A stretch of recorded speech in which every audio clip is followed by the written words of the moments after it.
Navy SEAL Wesley Armitage returned home and found his mother's house locked, her car gone, and silence behind every window. His German shepherd, Kestrel, led him through the snowy pines to a collapsing chicken coop hidden behind the property. Inside, his elderly mother was surviving without heat, wrapped in blankets while Kestrel kept her warm through the freezing nights. A trusted neighbor claimed she had signed away control of her home and secretly recorded Wesley's first angry mistake. To fight back, Wesley had to set aside force, follow the law, and prove his mother's trust had been used against her. As the truth spread, Kestrel's courage helped a frightened community finally speak and stand together. Tell us where you're watching from, and please like the video and subscribe for more stories of loyalty and hope. The road into Pine Glass Valley curved along the frozen edge of Lake Maribel, where the winter sun lay across the ice like pale gold beaten thin. Wesley Armitage drove with both hands on the wheel, though the highway was clear and the old dark blue truck held steady beneath him. Snow rested in clean white shelves along the shoulders. Beyond them, fir trees climbed the hills in quiet ranks, their branches glittering whenever the wind disturbed them. The valley looked almost offensively beautiful. Wesley had forgotten that winter could shine. For most of the past several months, cold had meant metal walls, sleepless hours, and the dry mechanical hum of places where no one stayed longer than necessary. Even during rehabilitation, where the windows overlooked trees and the staff spoke softly, winter had seemed like something happening to other people. Now it was everywhere. Pine Glass had dressed itself for the season. Elderly shopkeepers stood on ladders hanging strands of yellow lights above storefronts. A white-haired man in an orange vest shoveled the entrance to the pharmacy. Two women outside the feed store wrestled a wreath nearly as wide as the door, laughing when the wind turned it into a sail. Wesley noticed all of it without meaning to. That was what he did. He counted exits, measured distance, watched hands and windows and anything that changed position too quickly. He had spent years teaching younger men that awareness was not fear. It was preparation. Lately, however, Wesley had begun to wonder whether preparation was sometimes only fear wearing a cleaner uniform. On the passenger seat rested a paper bag of dark roast coffee from a shop in Spokane, the kind his mother called unnecessarily expensive and therefore probably delicious. Beside it sat a small white box tied with string, containing 6 maple pastries that would be stale by morning if Lorraine did not immediately insist they be divided equally. He had also packed tools. The railing on the front porch had leaned slightly the last time he visited. Lorraine had claimed it added character. Wesley intended to replace it before she could invent a second opinion. 6 weeks, he had told her. He had said it as if the time were simple, a gift of days, a long leave before he decided what came next. He had not told her about the operation. He had not told her how a decision made in 12 seconds had left a man named Ellis Ward in surgery for 9 hours. He had not told her about the watch now wrapped around his wrist, its olive fabric band frayed near the buckle because Ellis had worn it every day for 14 years. Most of all, he had not told her that, in the half-second before giving the order, Wesley had felt certain. Certainty had become harder to forgive than doubt. Whenever Lorraine asked how he was doing, he replied with the same 2 words. "I'm fine." She always answered in kind, "So am I." The truck left the lakeside road and climbed toward the eastern ridge. The houses grew farther apart. Snow softened fences, mailboxes, and old machinery abandoned near barns. At the final turn, Wesley slowed. The lane to his mother's property appeared beyond a stand of white pine. He expected the familiar blue mailbox, the narrow path cleared by Lorraine's small snowblower, and Kestrel's dark head appearing above the porch rail. The mailbox was there. Everything else was wrong. Wesley stopped before turning in. The driveway had not been cleared. Snow lay across it in an unbroken sheet except for 2 deep vehicle tracks that had frozen into gray trenches. The blue mailbox stood slightly open, but there was almost nothing inside, only a hardware flyer curled from damp. Lorraine never left her mailbox open. He drove in slowly. The truck tires pressed through the crusted snow. Under the carport, where Lorraine's old station wagon should have been, there was only an empty rectangle of concrete and several wind-blown leaves trapped against the wall. No footprints led to the front door. No smoke rose from the chimney. Wesley's shoulders tightened before he consciously understood why. He parked and stepped into the cold. At 6 feet tall and broad through the shoulders, he moved with the contained precision of a man accustomed to carrying more weight than he showed. His blue camouflage field uniform was clean and neatly fastened beneath a plain navy jacket. Snow gathered briefly on his short ash-brown hair before melting at the temples. He left the coffee and pastries in the truck. "Mom?" His voice traveled farther than it should have. The front porch railing still leaned. One of the flower pots Lorraine usually filled with evergreen cuttings had been knocked on its side. Dead soil spilled across the boards. A bright orange notice had been fixed beside the door. Mold remediation in progress. Unauthorized entry prohibited. Below it was the name of a company Wesley did not recognize. Morrow Property Services. The lock was new. Not just the deadbolt. The entire metal housing had been replaced, leaving fresh wood exposed around the plate. Wesley took out his phone and called Lorraine. The ringing came from inside the house. Muted. Distant. Unanswered. He stepped close to the front window and shielded his eyes against the glare. The living room was dim, but he could make out the familiar green sofa, the lamp his father had repaired 3 times, and Lorraine's knitting basket beside the chair. Nothing appeared disturbed, yet something had been removed from the mantel. A framed photograph of Wesley in dress uniform had always stood there.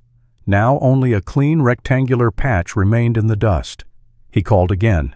The same ringing answered from somewhere beyond the locked door. A sound came from the trees. Not loud, not at first. A single bark. Wesley turned. At the edge of the white pine stood a German shepherd.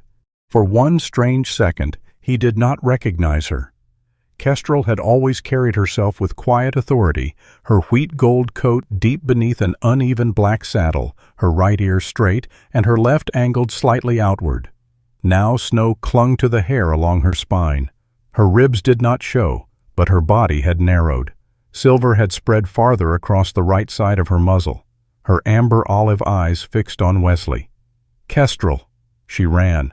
Her back left leg shortened one stride as she crossed the snow, but she did not slow. Wesley dropped to one knee just as she reached him. Kestrel struck his chest with enough force to rock him backward. He caught her around the shoulders, burying one gloved hand in the cold fur beneath her neck. For 3 breaths, she pressed herself against him. Then she pulled away. No circling, no whining, no second greeting. Kestrel looked toward the trees, then back at Wesley. Her body was tense, her tail low. "What is it?" She turned and took several steps toward the pines. When he did not immediately follow, she came back, nudged his wrist, and faced the trees again. The relief of finding her vanished. Wesley rose.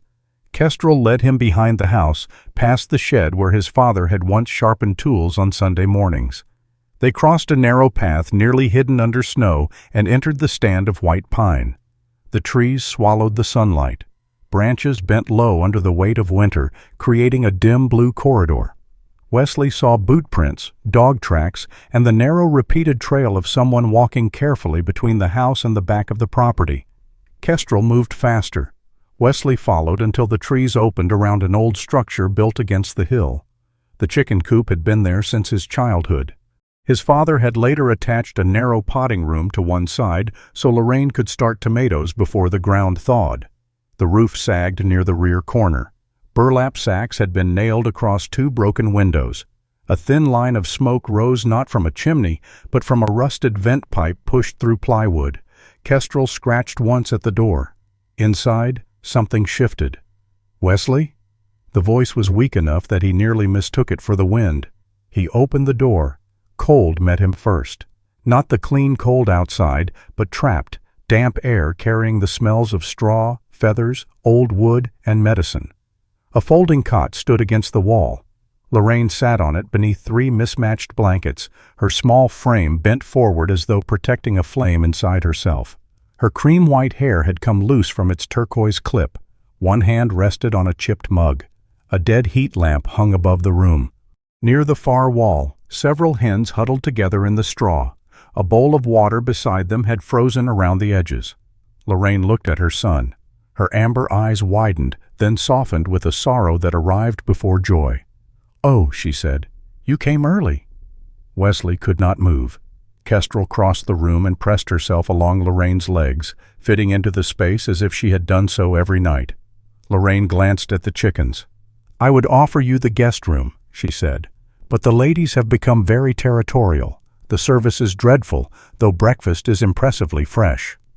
Wesley stared at the frost inside the window. His mother smiled. He could not return it. He removed his jacket and wrapped it around her shoulders. His hands were steady until he touched her wrist. Her skin was cold. "How long?" "Wesley, how long have you been sleeping here?" Lorraine lowered her eyes to the mug. "Longer than 3 nights." That answer contained too much. Wesley called Ruthie Bell first because her name was listed as Lorraine's emergency contact. Ruthie answered on the 4th ring, her voice sharp with sleep and alarm. When Wesley explained where he had found his mother, Ruthie swore with such creative precision that Lorraine almost smiled. Ruthie contacted Dr. Lenora Baines, who arrived less than 40 minutes later in a Navy parka carrying an old brown medical bag. Lenora was 57, slim and composed, with chestnut hair threaded with silver and tied low at her neck. She had once worked beside Lorraine at Pine Glass Family Clinic and greeted her not as a patient, but as a friend she was angry to have nearly lost. After checking Lorraine's temperature, breathing, blood pressure, and medication, Lenora's calm expression hardened. Mild hypothermia, dehydration. The beginning of a respiratory infection. She lifted Lorraine's pill bottle. "And someone has been taking half the prescribed dose." Lorraine looked toward the chickens. "They have no insurance." Lenora did not laugh, neither did Wesley. "She is oriented," Lenora said, turning to him. "She knows where she is, what day it is, and exactly how irritated she is with both of us. This is not cognitive decline." "I never said it was." "No, but someone may." The words changed the room. Wesley looked at his mother. Lorraine's fingers tightened around the edge of his jacket. "There are papers," she said.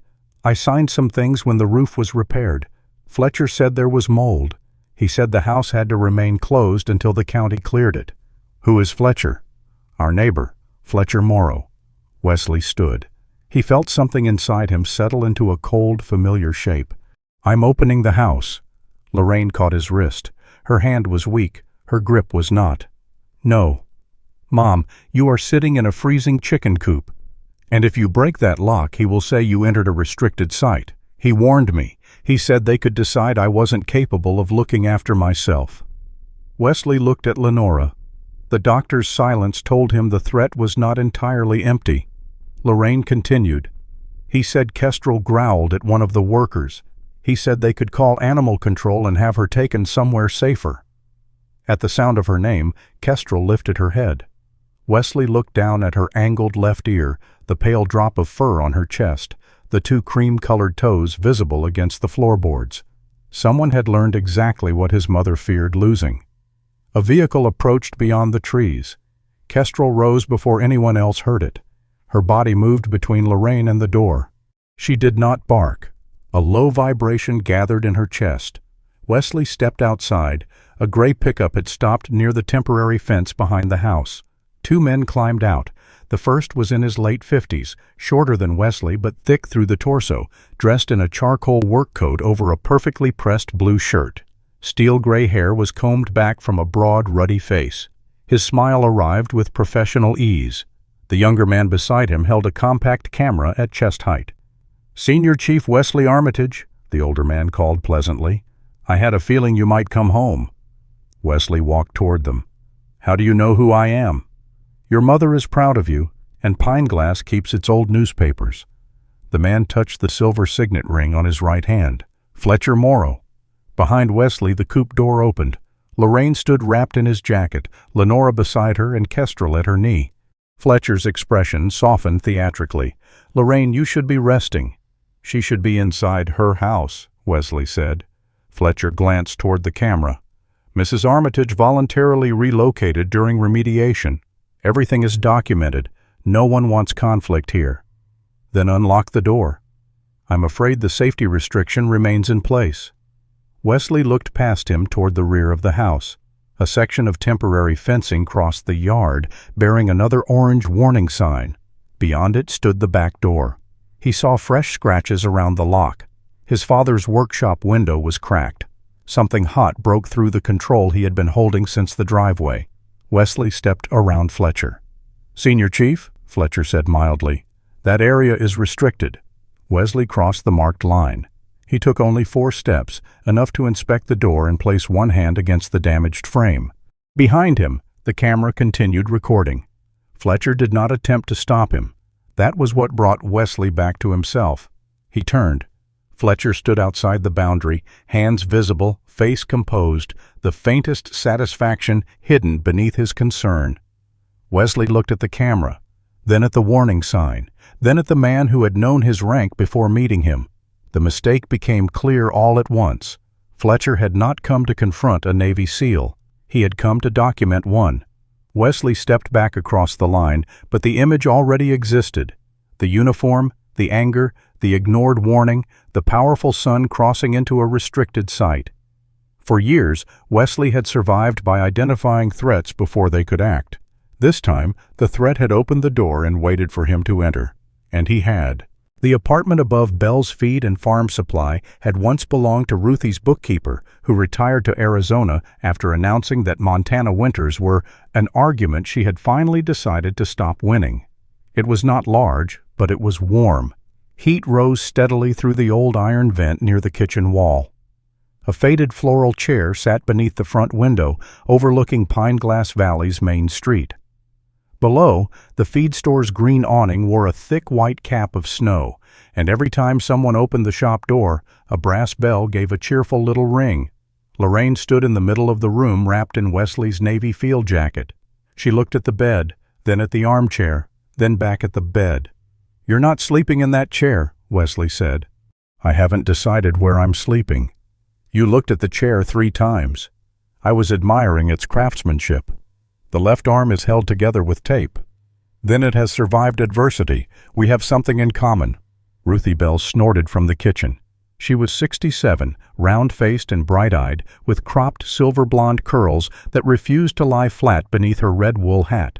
She moved with a carved wooden cane topped by a duck's head, still favoring one hip after surgery. A ring of color-coded keys hung from her belt and announced each step with a cheerful clatter. "Don't encourage her," Wesley said. "I've known your mother 42 years, Ruthie replied.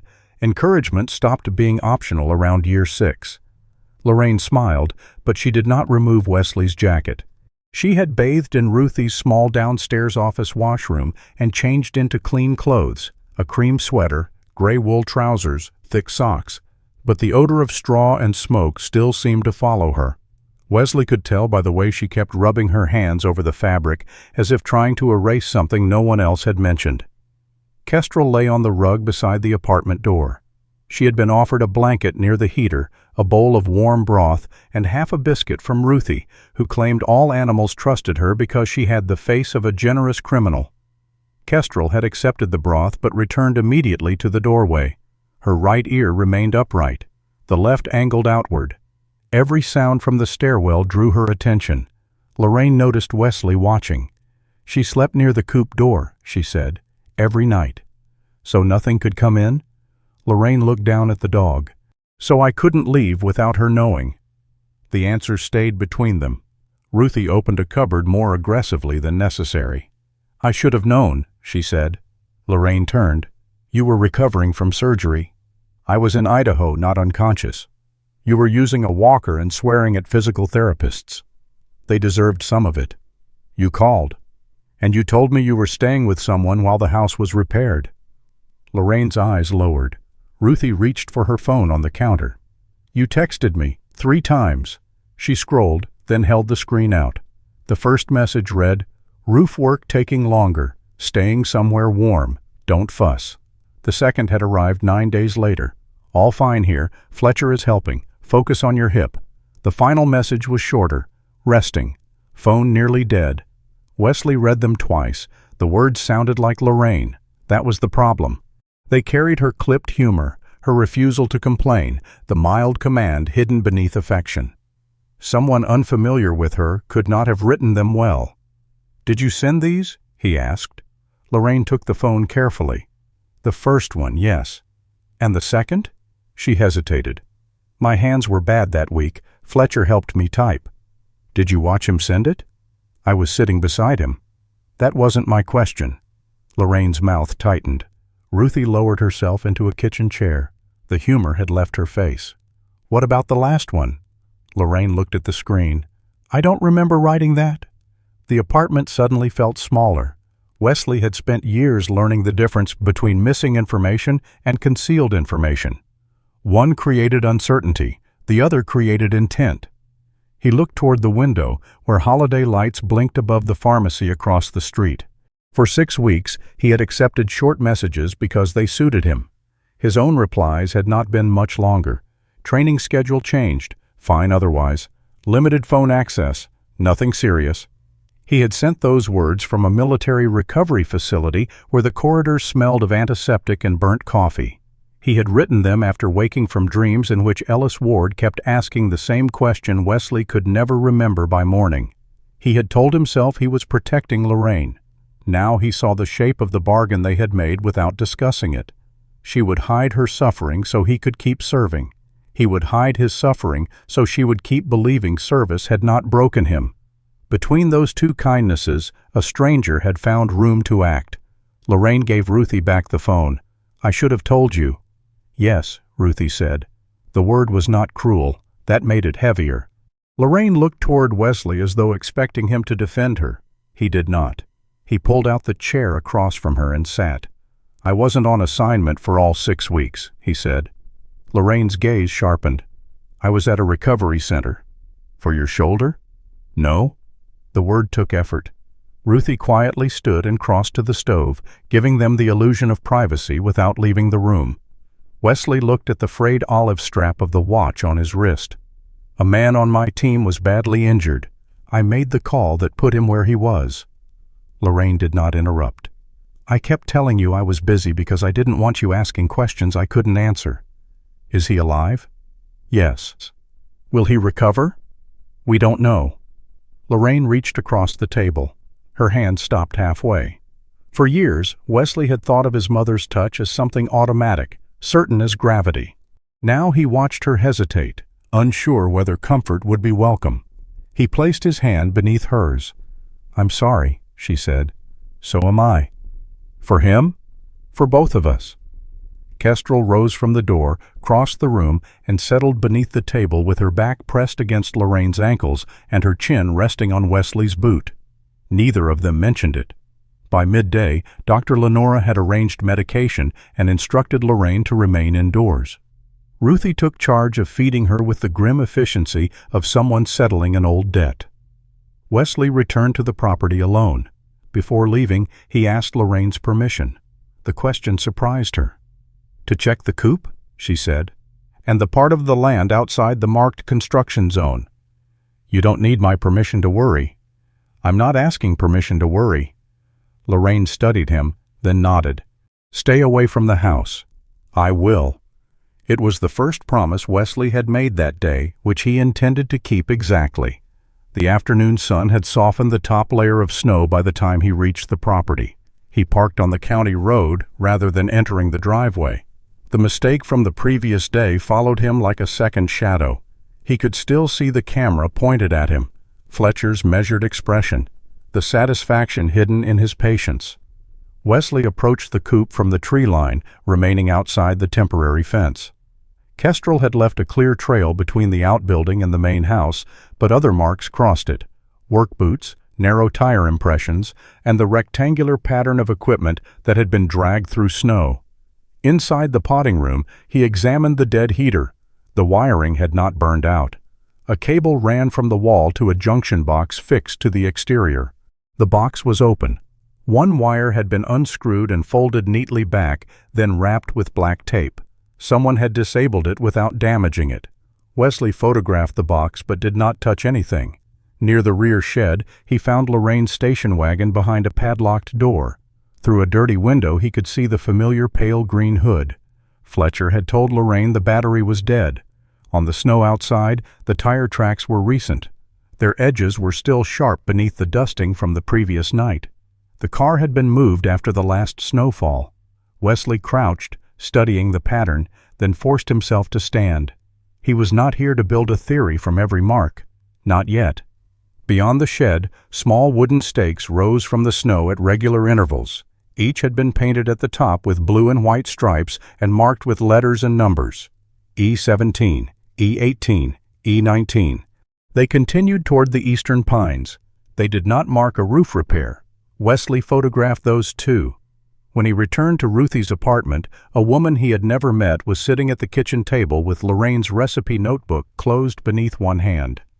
Celeste Pryor wore a charcoal blazer over a navy turtleneck, the sleeves arranged with such precision that Wesley immediately suspected she noticed disorder in all its forms. Her black hair, threaded with silver, ended sharply at her jaw. Square burgundy glasses rested low on her nose while she read a county form. She looked at Wesley only after finishing the paragraph. Senior Chief Armitage. Mrs. Pryor? Ms. Pryor. Celeste is fine after you decide whether you're going to listen to me. Ruthie, standing near the counter, looked pleased. Celeste had served in the Navy's legal corps before returning to Montana to handle property disputes and elder financial abuse. Ruthie explained this in one breath, then added that Celeste had once made a bank manager cry without raising her voice. The bank manager was already emotional, Celeste said. He became more so. Celeste removed her glasses. I need to speak with Lorraine alone. Wesley glanced at his mother. Lorraine sat straighter in the floral chair. She had changed into her own dark teal cardigan, and the turquoise clip had been returned to her hair. I asked her to come, Lorraine said. Wesley remained still. Celeste's expression did not soften. I need to determine whether Lorraine understands the situation, whether she is acting freely, and what she wants. That conversation cannot begin with her son standing behind her in uniform. I'm not influencing her. You entered a restricted zone yesterday because you were angry. He looked at her. Celeste held his gaze. This is not a judgment of your intentions. It is a description of your effect. The accuracy of it irritated him more than accusation would have. This is my mother. Yes, and it is her property. Wesley looked at Lorraine again. He expected embarrassment. Instead, he saw relief. Not because she wanted him gone, but because someone had finally spoken about the house as something belonging to her, not something taken by Fletcher or something Wesley would recover on her behalf. He went downstairs.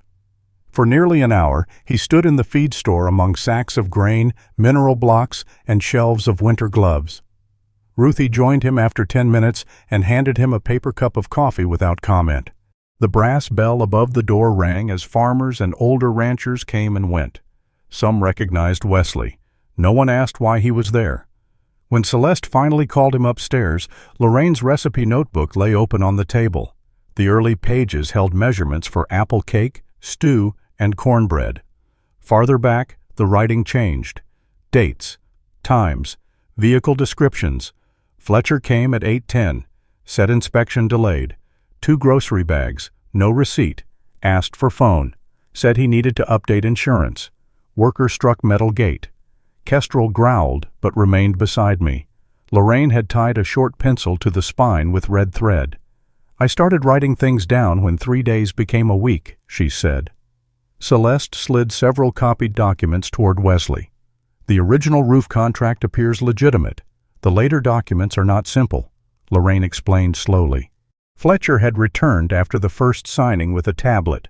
He said the insurance company needed confirmation, then the county needed permission to communicate with his office. Lorraine's hands had been swollen. The tablet showed only a signature box. He said it was all part of the same repair, she said. Did you receive full copies? Celeste asked. Not then. Were the terms read aloud? No. Wesley saw shame rise in Lorraine's face. Celeste saw it too.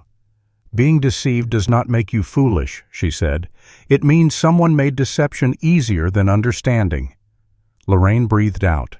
The sentence seemed to return something to her. Celeste opened a folder containing records retrieved from the county. One filing gives Morrow Property Services temporary management authority during remediation. Another grants access through the eastern section of the property.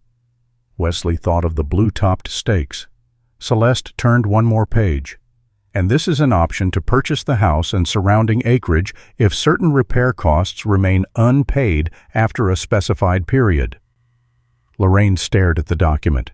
The room became silent except for the heating vent and the faint sound of customers moving below. "I never agreed to sell my home," she said. Her voice did not break. That made it more powerful. Celeste placed her fountain pen beside the document, not to sign anything, but to hold the page flat. "I believe you," she said. "Now we find out what the paperwork says happened." Kestrel rose from the doorway and moved to Lorraine's side.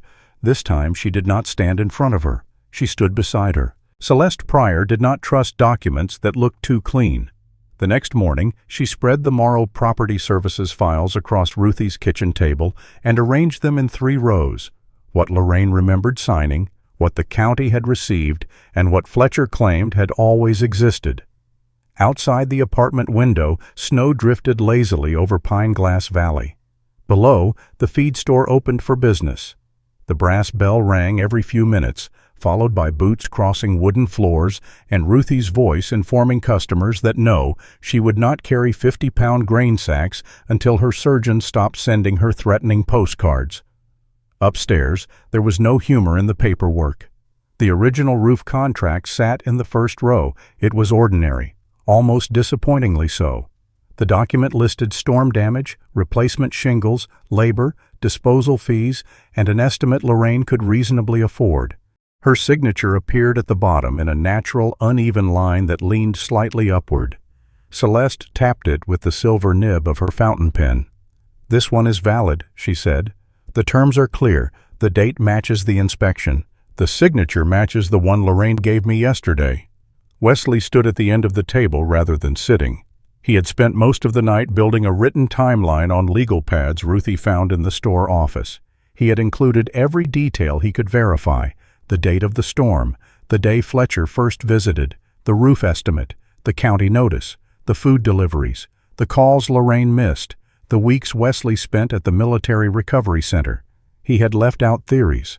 Celeste had made him cross out 3 sentences that began with "Fletcher intended." "You document what happened," she had told him. "Intent is what we prove later." Now she opened the second file. The option to purchase Lorraine's home bore the same electronic signature, but the document had been finalized 4 days after the roof agreement. The access easement followed.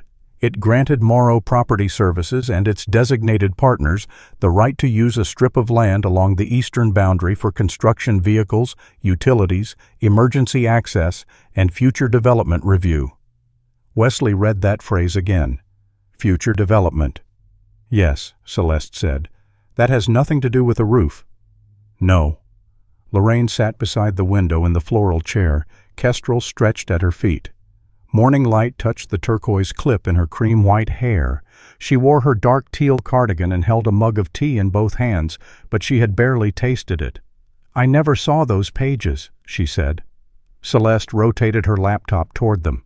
"The digital record shows one signing session under your email address. The system applied your signature to the full package. So Fletcher can say I signed everything. He will." Lorraine looked at the screen. "Did I?" "That is not a simple question." Wesley's jaw tightened. Celeste continued before he could speak. "The signature may be yours. The consent may not be." She opened the file metadata. Lines of technical information filled the screen.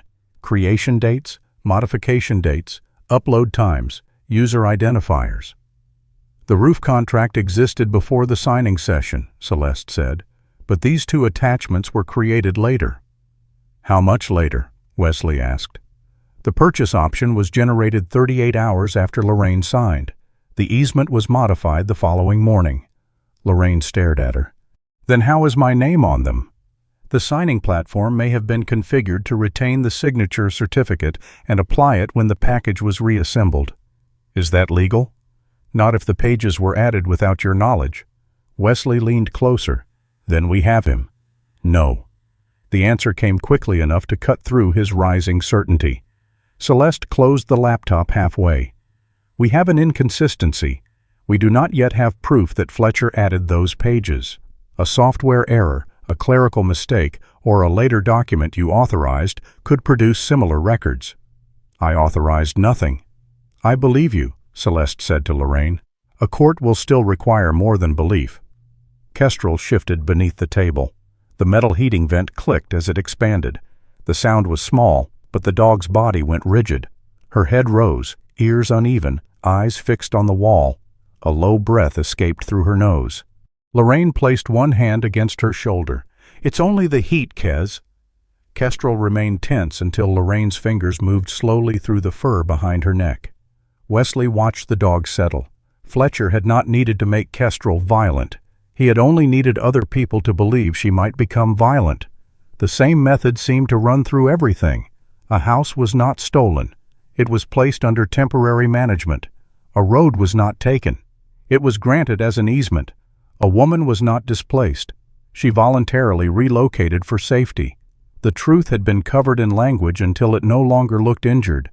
Celeste spent the rest of the morning calling the county recorder, the building department, and the company that hosted the digital signing platform. By noon, she had learned that the safety notice posted at Lorraine's house had been valid for 10 days. It had expired more than 3 weeks earlier. Wesley looked toward the apartment door as though the house itself stood on the other side. "Then she can go home." "Not yet. The restriction is expired." "The restriction is one problem. The lock, the management agreement, and the disputed access rights are others. If you force entry now, Fletcher will frame it as interference with a contracted remediation site. There is no active remediation. We need the county to state that." Celeste called the name printed at the bottom of the notice. Orson Pike. He was the county building inspector who had approved the temporary restriction. Orson answered on the third attempt. His voice was thin and cautious. He confirmed that the notice had been issued based on photographs, a contractor statement, and an initial complaint of possible mold contamination. "Did you inspect the house yourself?" Celeste asked. A pause followed. "No." "Did anyone from your department?" Another pause. "The county was short-staffed." "Is the restriction still active?" "No, it expired automatically." "Did you notify Lorraine Armitage?" The contractor was responsible for coordinating the follow-up. Celeste's expression hardened. "Mr. Pike, a contractor cannot extend a county restriction by leaving the sign on the door." "I did not say he could." "You also did not remove it." Orson lowered his voice. "I'll review the file. You should preserve it first." Celeste ended the call. "He knows there is a problem," Wesley said. "He knows he may be part of one." Dr. Lenora Baines arrived shortly afterward with a medical release form and a written cognitive assessment. She removed her navy parka, revealing a pale blue sweater beneath, and placed her old brown medical bag on the counter. The small blue ribbon tied to its handle had been a gift from Lorraine years earlier. "I documented her orientation, memory, reasoning, medication management, and understanding of the property dispute," Lenora said. "There is no clinical basis to claim she lacks capacity." Lorraine gave a tired smile. "I passed being myself." Lenora did not smile back. "You canceled 2 appointments last month." "I was busy." "You were living in a chicken coop." The commute was inconvenient. Lenora sat across from her. "I knew something was wrong." Lorraine's smile faded. "You said the roof work was exhausting you," Lenora continued. "I accepted that because you have always been reliable and because I had too many patients that week." "That is not your fault." "It is not entirely my fault. That is not the same thing." Wesley recognized the expression on Lenora's face.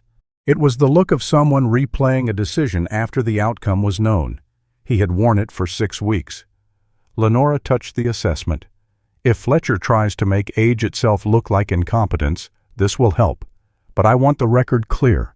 Lorraine can make her own decisions, including decisions the rest of us dislike." Her gaze moved briefly to Wesley. He understood the message. That afternoon, his commanding officer called. Captain Adrian Lowe appeared on the laptop screen from an office several states away. He was a broad, dark-skinned man in his early 50s with close-cropped hair and a voice that rarely needed volume. "I received a complaint," Lowe said. Wesley sat alone at Ruthie's desk downstairs. Sacks of feed towered behind him like badly arranged witnesses. "I assumed you would." "There is video." "Yes, sir." You crossed a marked boundary after being warned. Yes. Lowe studied him. Did you threaten anyone? No. Did you identify yourself as acting in an official capacity? No. Were you armed? Wesley paused. My service weapon was secured in my truck. That was not the question. Yes. Captain Lowe leaned back. For a moment, the only sound was the hum of the store refrigerator. You are on extended leave following a critical incident, Lowe said. Your conduct will be examined through that lens whether it is fair or not. Wesley looked at the frayed watch on his wrist. What are my restrictions? Do not carry your service weapon off secured private property. Attend your scheduled evaluation. Avoid direct contact with the complainant unless counsel is present. If there is an arrest, protective order, or further allegation of intimidation, notify me immediately. Understood. Lowe's expression softened by less than an inch. Wesley, this man wants you to give him a second video. I know. Knowing after the first one is useful. Knowing before the second is better. When the call ended, Wesley remained at the desk. His first instinct was to hate the restrictions. His second was to recognize them as structure. He unloaded the weapon in his truck, locked it in a secured case, and gave the spare key to Celeste. She accepted it without ceremony. Then they began working differently. Wesley built a larger timeline on the wall of Ruthie's storeroom. Instead of arrows and accusations, he used receipts, dates, delivery records, photographs taken from public land, and copies of county notices. Ruthie contacted several property owners along the eastern ridge. The first two refused to speak. The third, a retired mechanic named Vernon Say, agreed to meet them at a roadside diner. Vernon was 78, tall but folded inward by age, with a faded denim jacket and hands permanently darkened at the nails by decades of engine oil. He listened while Ruthie explained why they were asking about Fletcher. Then he stared into his coffee. He fixed my drainage ditch, Vernon said. No charge at first. What happened later? Celeste asked. A bill came, bigger than we discussed. Then he offered to erase it if I signed over access along the north fence. Did you? Yes. Would you testify? Vernon's fingers tightened around the cup. No. Wesley said nothing. Vernon looked at him. You think that makes me a coward? No. It does. No, Wesley repeated. It makes you ashamed. Vernon's eyes lifted. Wesley knew the feeling too well to dress it as anything else. The older man looked toward the diner window where sunlight shone across piled snow.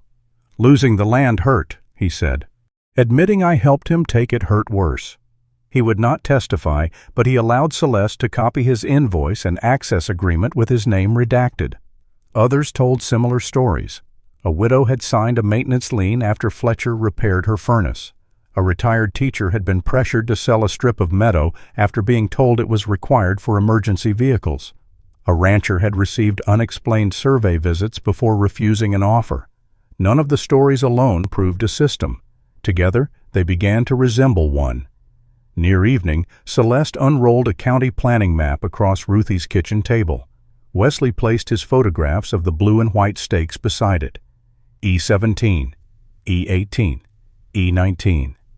Celeste traced a thin line from the county road across Lorraine's eastern pines and toward the undeveloped land beyond Lake Maribel. Ruthie leaned over the map. Fletcher has been buying parcels back there for 2 years, she said, or controlling them through options. For what? Lorraine asked. Celeste opened a newly retrieved planning file. The cover displayed an architectural rendering of cedar cabins arranged around a lodge, all beneath a polished white logo. White Meridian Lodge, a North Meridian Leisure Group development. The preliminary plan required a continuous emergency access route wide enough for fire engines, utility vehicles, and ambulances. 3 proposed routes had been examined. 2 were rejected because of slope and wetland restrictions. Only one remained. It crossed the eastern boundary of Lorraine's property. Wesley looked at the drawing of the road, then at the photographs of the stakes already standing in the snow. The road had been planned before the lock was changed, before the heat was cut, possibly before Fletcher ever offered to repair the roof. Lorraine stared at the elegant cabins printed on the page. He doesn't want my house, she said. Celeste shook her head. No. The house was not the prize. It was the last obstacle. The pattern did not reveal itself as a crime. It appeared first as a collection of favors: a furnace repaired before winter, a drainage ditch cleared after heavy rain, a porch reinforced for someone whose knees no longer trusted steps. Fletcher Morrow had rarely begun by asking for land. He began by making himself useful. That was why people defended him even after Celeste showed them what had happened to Lorraine. He helped me when nobody else came. He gave me time to pay. I signed the papers. I should have read them. The same sentences surfaced in kitchens, workshops, and living rooms across the eastern side of Pine Glass Valley. Wesley heard the final one most often. I'm fine. Sometimes it meant, leave before I have to admit what happened. Sometimes it meant, I still have my house, so perhaps I was not truly harmed. Sometimes it meant, if I call it a mistake, I do not have to call myself a victim. Ruthie drove because Wesley's truck had become too recognizable near the properties they were visiting. Her old green utility vehicle smelled of feed grain, peppermint gum, and the wool blanket she kept on the back seat for emergencies. Her duck-headed cane rested across the center console. You look like you're attending a funeral, she told Wesley. He was studying a list of names Celeste had compiled from liens, access agreements, and maintenance contracts associated with Morrow Property Services. Some of them lost land. People also bring food to funerals. I'm not hungry. That is exactly what mourners say before eating 3 casseroles. Ruthie turned onto a narrow road bordered by snow-heavy fences. Celeste sat in the rear seat, reading a copied agreement through her burgundy glasses. She had stopped asking Wesley not to interpret silence as guilt. Now she simply corrected him when he did. Over 4 days, they spoke to 11 property owners. Only 3 allowed Celeste to copy documents. One woman had paid Fletcher nearly twice the quoted price for a chimney repair because of unforeseen structural stabilization. She later granted him a 20-year utility easement to erase part of the debt. A retired accountant had signed an agreement allowing construction vehicles through his south field after Fletcher warned that the county might condemn an aging barn. Another man insisted his transaction had been fair, though he could not explain why Fletcher's company had purchased a strip of his pasture for less than a third of its assessed value. Not everyone had lost everything. That was the elegance of Fletcher's method. He left each person with enough to protect the story they wanted to believe. A repaired furnace, a reduced invoice, a house still standing, a signature that looked like consent. By the 5th evening, Wesley had pinned every known agreement onto the storeroom wall below Ruthie's apartment. Colored thread would have made the display look theatrical, so Celeste forbade it. Facts do not become stronger because you arrange them like a conspiracy board, she said. They connect. Then write the connection. Wesley did. Low-cost repair, expanded charges, safety warning, temporary relocation, access or purchase agreement. Silence. The sequence repeated often enough to disturb them, but not cleanly enough to prove design. Near the bottom of several invoices appeared the same name, Amos Treadwell. Sometimes he was listed as records coordinator. On later documents, digital administrator. His initials appeared beside amended attachments and revised export dates. Then his name disappeared entirely. Ruthie found him through an old vendor account. He lived in a rented duplex 20 miles north of the valley and repaired computers from home. Celeste called first. Amos hung up. Wesley called next. Amos did not answer. Ruthie mailed him a handwritten note that read, I sell chicken feed, not subpoenas. Call before the lawyer decides to become less pleasant. Amos called the next morning. They met at a roadside coffee shop outside Pine Glass, far enough from Fletcher's office that no one would recognize his car. Amos Treadwell arrived 10 minutes late carrying a Navy laptop bag tight against his ribs. He was 39, narrow-shouldered and pale from years under fluorescent light. Sandy brown hair fell across his forehead, and an uneven beard made him look as though sleep had become an administrative inconvenience. He chose a seat facing the parking lot.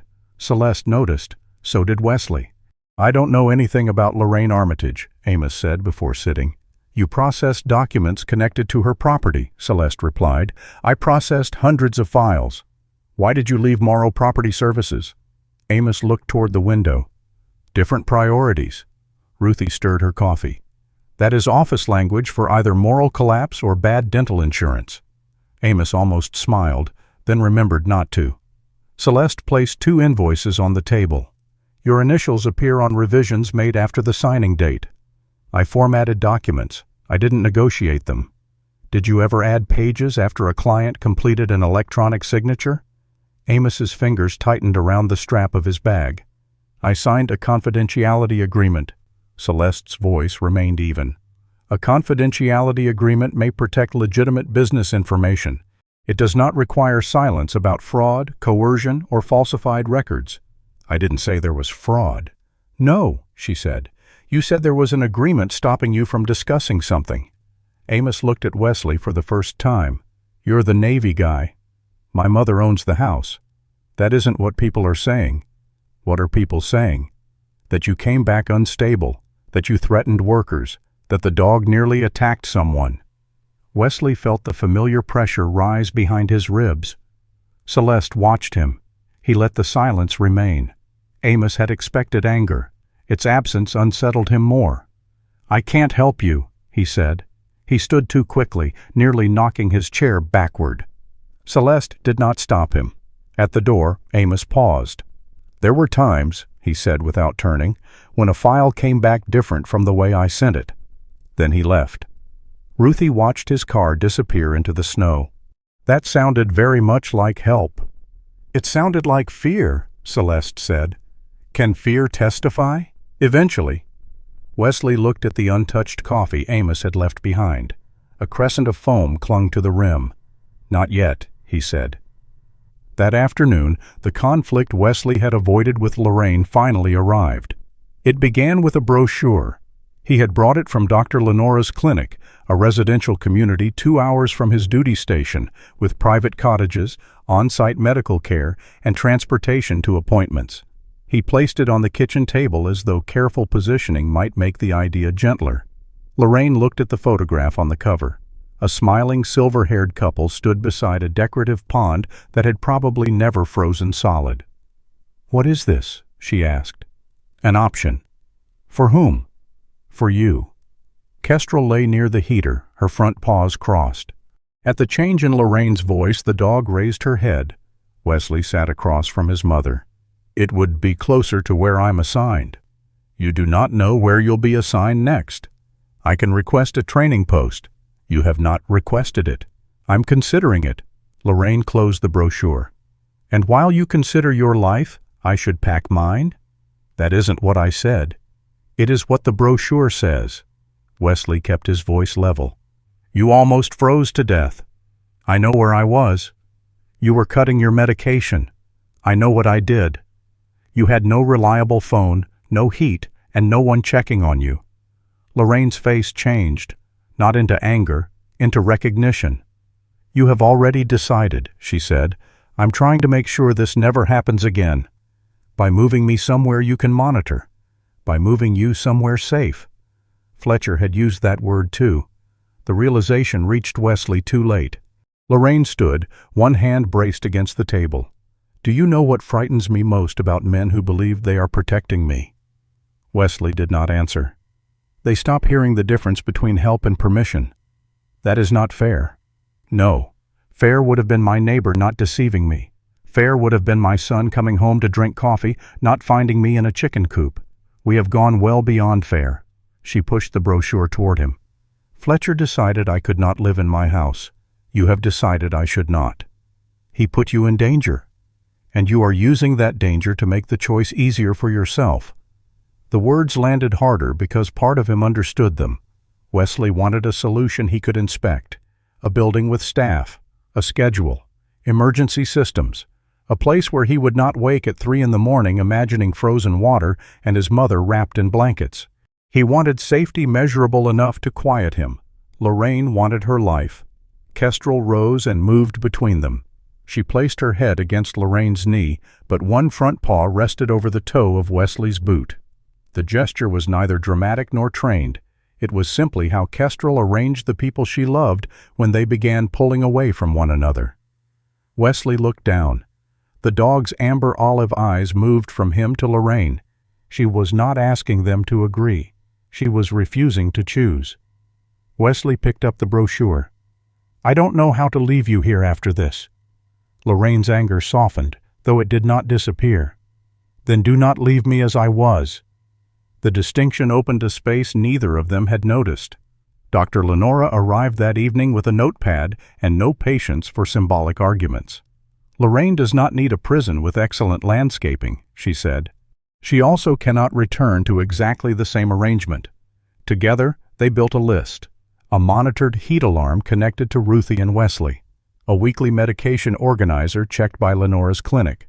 A backup phone stored outside the house in a weatherproof box.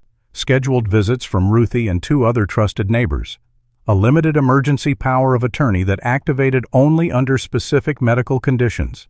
Transportation arrangements for appointments.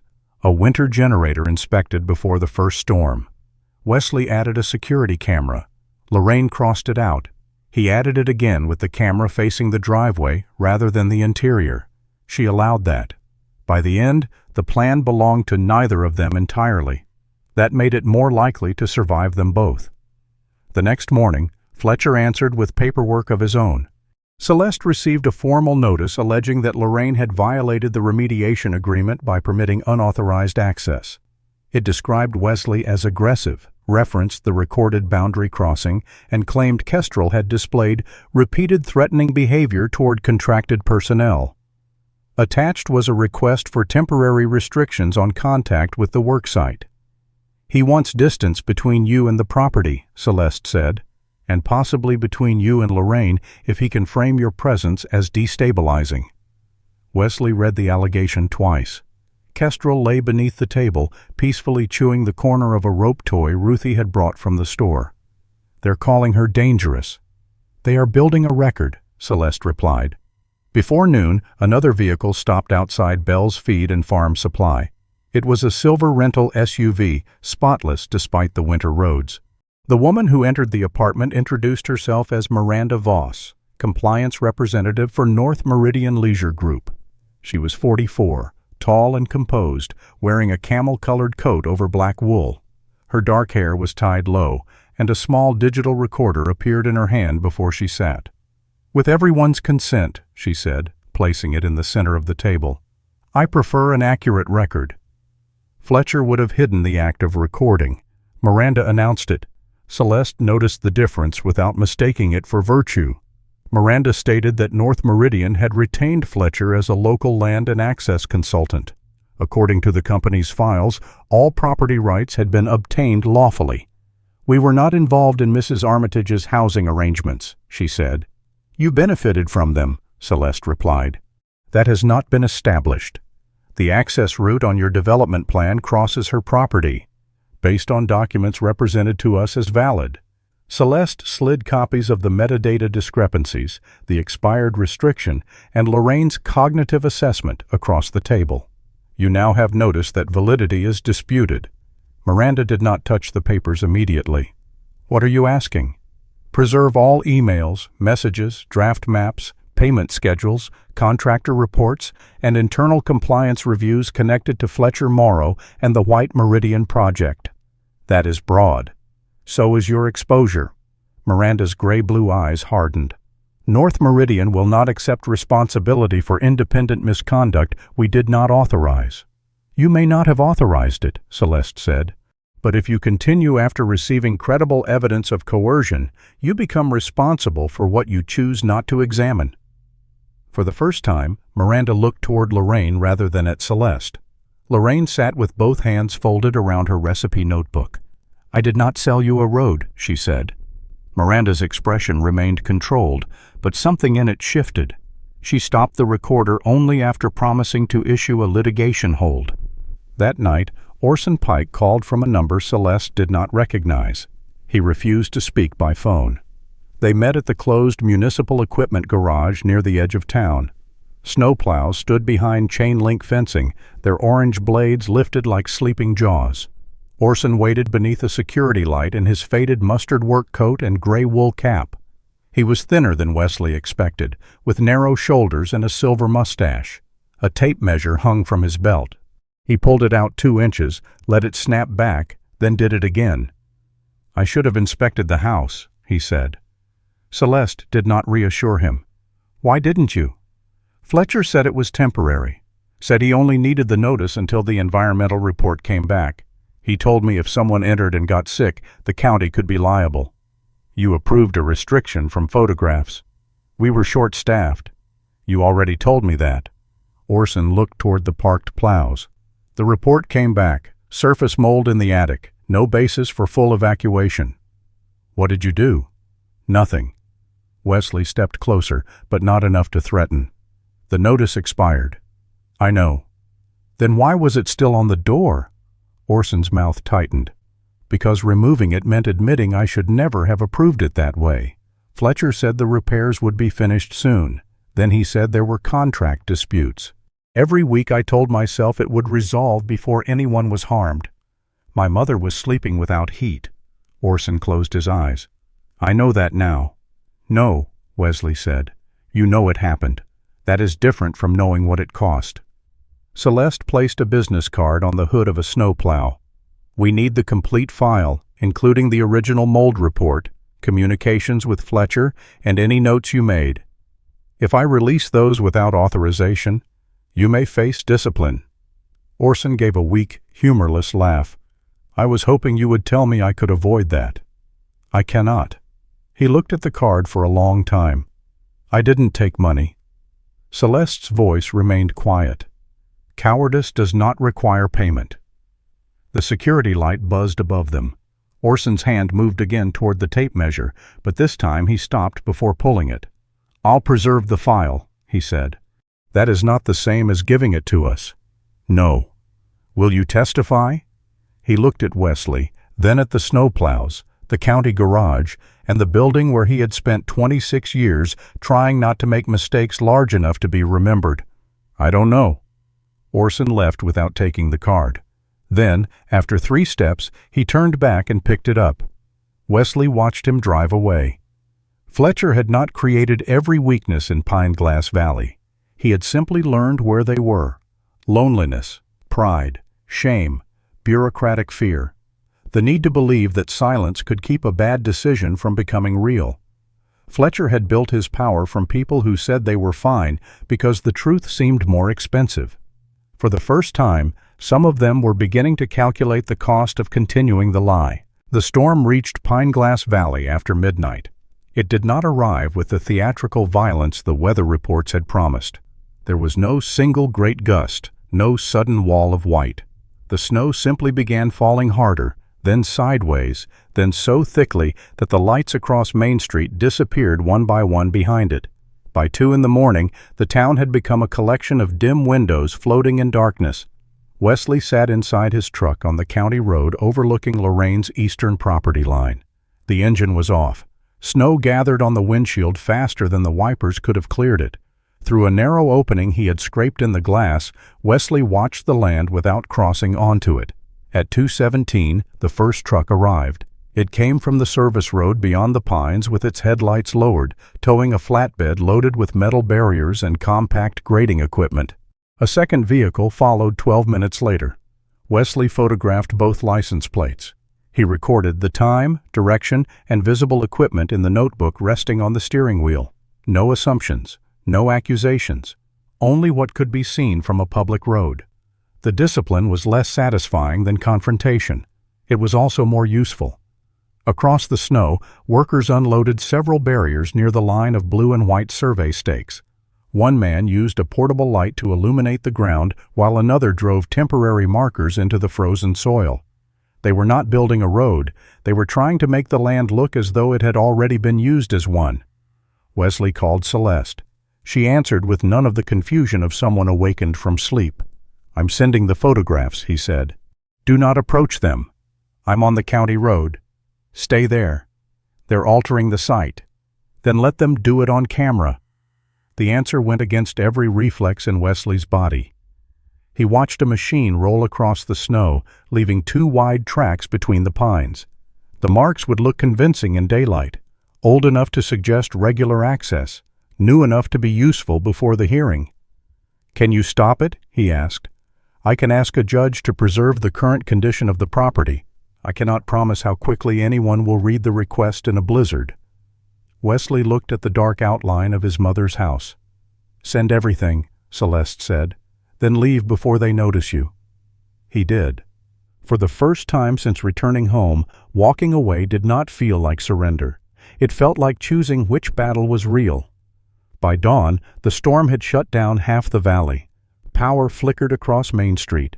Ruthie's feed store remained warm because its old propane furnace had no interest in modern inconvenience. The apartment above it smelled of coffee, wool, and the cinnamon oatmeal Lorraine had decided everyone needed whether they agreed or not. Kestrel did not eat. She stood near the window overlooking the street, then crossed to the apartment door, then returned to the window. Her restlessness had begun before sunrise. Each gust rattled the metal sign outside the feed store. Each time, Kestrel's shoulders tightened. She would look toward Lorraine, receive a quiet word, and settle briefly before rising again. "The hens," Lorraine said. Ruthie was fastening her green quilted coat. "They have food, water, and more straw than most elected officials have principles. They are alone. They are chickens. They still know when the roof is shaking." Wesley had left before breakfast to collect propane canisters and fuel for the backup generator. Ruthie looked at Lorraine, then at Kestrel. "I'll check them." "You are not walking out there alone. I have a cane." "You recently had part of your hip replaced. The cane has a duck on it. That makes it official equipment." Lorraine did not smile. Ruthie's expression softened. "I'll take Kestrel. We'll be 20 minutes." Kestrel knew the route without guidance. Ruthie parked beside the tree line and followed the narrow path towards the old potting room. Snow reached nearly to the tops of her boots. Her keys chimed at her belt with every uneven step, though the storm swallowed the sound quickly. The coop stood where it always had, low against the slope, its patched roof already carrying more snow than it should. Kestrel entered first. The hens erupted in offended clucking, apparently convinced that any visitor arriving after sunrise had failed professionally. "All right," Ruthie muttered. "File a complaint."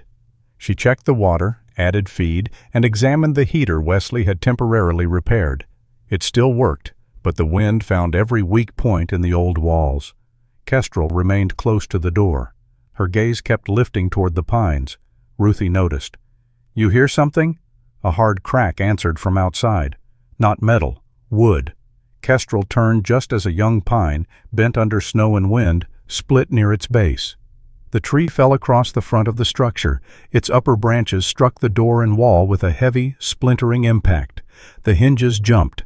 Dust and straw fell from the rafters. The hens exploded into noise. Ruthie stumbled backward, caught her recovering leg against a wooden crate, and went down hard on one knee. Pain flashed through her hip and ankle. Her phone slipped from her coat pocket, bounced once, and vanished through a gap between the floorboards. "Well," she whispered through clenched teeth, "that seems unnecessary." Kestrel barked once. Ruthie pushed herself upright using the duck-headed cane. The front door opened only a few inches before striking the fallen trunk. She tried again. The tree did not move. Her ankle refused to take her weight. The rear wall had a small service opening once used to pass feed sacks through, but it had been partly boarded over years earlier. Kestrel crossed to it and began pushing her muzzle against one loose plank. "No," Ruthie said. "Stay here." Kestrel ignored her. The board shifted. Ruthie limped closer and pulled at it. The nails had rusted enough to bend. Together, woman and dog created an opening barely large enough for Kestrel's shoulders. Snow blew through immediately. Ruthie placed both hands around Kestrel's face. "Find Wesley." She did not know whether the words meant anything precise. Kestrel stared at her. The dog had spent weeks in that room, refusing to leave Lorraine unprotected. Now Ruthie was asking her to abandon another person inside it. "Go," Ruthie said. Kestrel remained still for one more breath. Then she squeezed through the opening and disappeared into the storm. Wesley was driving back toward town with 2 propane canisters secured in the truck bed when he saw movement near the roadside. At first, it was only a dark shape breaking through the white. Then Kestrel stumbled into the open. Wesley braked. She reached the truck before he could fully step out. Snow crusted her muzzle and chest. Her rear left leg dragged slightly, and her breath came fast. "Kestrel." She did not greet him. She turned toward the pines, took several steps, then looked back. The same gesture she had made on the day he found Lorraine. But this time there was no hesitation in Wesley. He followed. Kestrel moved as quickly as her stiff leg allowed, choosing the packed portions of the path. Wesley kept close enough to catch her if she fell, but did not try to carry her. When they reached the coop, he saw the tree across the entrance. "Ruthie?" "Inside," came the reply, with several deeply disappointed poultry clients. Wesley climbed onto the trunk and began cutting away branches with the folding saw from his truck kit. Wind pushed snow into his collar. Kestrel stood beside the wall, barking toward the trapped door whenever Ruthie stopped answering. "I'm fine," Ruthie called. Wesley paused. "No," he shouted back. "Try something else." There was a silence. Then Ruthie said, "My ankle hurts, my dignity is ruined, and one of the hens has been staring at me with open contempt." "Better." He cleared enough branches to wedge a steel bar beneath the trunk. The young pine was not large, but the wet snow made it heavy. Wesley shifted his weight gradually, lifting while Ruthie pushed from inside. The door opened 6 inches, then 12. Kestrel squeezed through first. A moment later, Wesley reached Ruthie. She sat against the wall with one leg extended, her red wool hat crooked and straw clinging to her coat. Kestrel pressed against her chest. Ruthie wrapped both arms around the dog. "You took your time." Kestrel licked her chin. "That is not an apology." Wesley examined Ruthie's ankle. It was swelling but not badly deformed. "You're going to need an X-ray." "I just had surgery." "Doctors are becoming a hobby." He helped her stand. Before they left, Ruthie pointed toward the hens. "They come too." "All of them?" "Unless you plan to explain the chain of command to Lorraine." Wesley looked at the chickens. One pecked his boot. "Fair point." They carried the birds to Ruthie's heated storage barn in plastic transport crates borrowed from the feed store. By noon, the story had crossed Pine Glass Valley with the speed reserved for storms, scandals, and animals behaving better than people. Customers arriving for generator fuel found Kestrel lying beside Ruthie's chair, while the hens occupied a temporary pen near the back wall. Ruthie informed everyone that the birds had been upgraded to premium accommodations and would likely refuse ordinary housing forever. People laughed. More importantly, they looked at Kestrel, not as the dangerous animal described in Fletcher's complaint, as the dog who had left a trapped woman only long enough to bring someone back. The rescue did not change the legal case. Celeste made that clear when she arrived with confirmation that a judge had temporarily prohibited any further alteration of the disputed eastern corridor. "A good act is not evidence that the prior allegations were false," she said. Ruthie adjusted the ice pack around her ankle. "No, but it does make lying about the dog less fashionable." Celeste conceded the point with a small nod. Amos Treadwell called that afternoon. His voice shook. "I saw the pictures of the trucks near the property." "How?" Celeste asked. "Someone at Morrow posted equipment photos in a private work group. They deleted them afterward." "Do you still have access?" "No, but I know what Fletcher is doing." Celeste said nothing. Amos filled the silence. "I have backups." They met after dark in the storage office behind the feed store.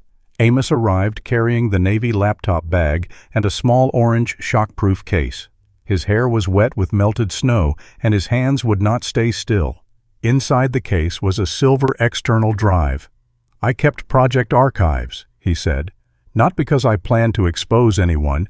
I kept them because Fletcher blamed people when files went wrong." Celeste connected the drive to an isolated laptop.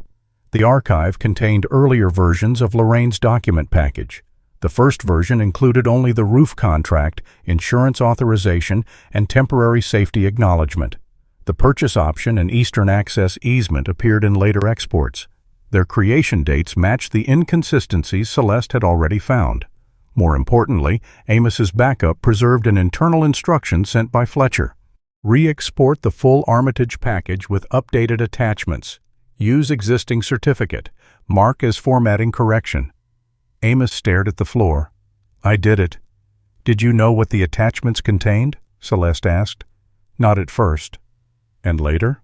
"Yes." "Why did you keep working?" His answer was almost inaudible. "Because knowing something was wrong felt less dangerous than proving it." Wesley understood the sentence. That did not excuse it. Amos produced another email. Fletcher had written to his staff 3 weeks before approaching Lorraine about the roof. Eastern Corridor must be controlled before North Meridian's milestone payment. No exceptions. The road had not merely been planned before Lorraine left her house. The effort to control it had begun before Fletcher offered to help her. Celeste copied the files, documented their source, and instructed Amos not to alter the original drive. "You will need to give a sworn statement," she said. Amos closed his eyes. "I know." The final visitor came just before evening. Fletcher arrived with a legal assistant and a real estate broker carrying a polished folder. He did not enter the apartment. Instead, he waited beneath the awning outside the feed store, where several customers could see him. The performance was deliberate. Lorraine came downstairs slowly, wearing her teal cardigan beneath a long coat. Kestrel walked beside her in the Navy harness, the dog's rear leg still slightly stiff from the morning. Wesley followed, but stopped one step behind his mother. Fletcher offered a sympathetic smile. "This situation has gone farther than anyone intended." Celeste stood near the doorway. "State your purpose." The broker opened the folder. Fletcher offered to restore Lorraine's access to the house immediately, suspend all repair charges, and arrange temporary assistance. In exchange, Lorraine would sign a statement acknowledging that the dispute resulted from misunderstanding, withdraw all claims, and affirm that Morrow Property Services had acted in good faith. Lorraine read the first page, then the second. "What happens to the road?" she asked. "The access arrangement remains part of the broader development review. So I get my house if I let you keep the land." "That is not how I would characterize it. It is how I understand it." Fletcher's smile weakened. "If this continues, there may be formal questions about whether you fully understood the earlier documents." Dr. Lenora, standing behind Ruthie's chair, went still. Fletcher continued carefully. "And given the concerns already reported about the dog, an independent evaluator may recommend placement somewhere more appropriate during the proceedings." Kestrel did not growl. She stood quietly beside Lorraine. The silence denied Fletcher the reaction he wanted. Lorraine handed the folder back. "You thought fear made me agreeable," she said. "I am trying to resolve this." "No, you are trying to make my surrender look voluntary." Fletcher glanced toward Wesley. Wesley did not move. Lorraine rested one hand on Kestrel's neck. "You mistook my silence for consent." For the first time, Fletcher had no immediate answer. He looked past Lorraine and saw Ruthie, Lenora, Celeste, Amos inside the doorway, and half a dozen townspeople lingering near the store. Lorraine was still an elderly woman in winter, recovering from cold and illness. Kestrel was still a dog with a stiff leg. Wesley was still bound by limits Fletcher had helped create. But none of them stood alone anymore. Fletcher closed the folder. The storm had begun to weaken. Snow still fell across Pine Glass Valley, but through the clouds above the lake, a narrow strip of evening light appeared. Fletcher had built his advantage in darkness, one quiet person at a time. Now too many people were watching. The morning after the storm was painfully bright. Sunlight poured across Pine Glass Valley and struck the snow with such force that the county administration building seemed surrounded by white fire. Plow trucks had cleared the main roads before dawn, leaving high banks along the curbs. Meltwater dripped from the stone steps even though the air remained well below freezing. Inside, the hearing room smelled of wet wool, old paper, and overheated radiators. Every chair was occupied.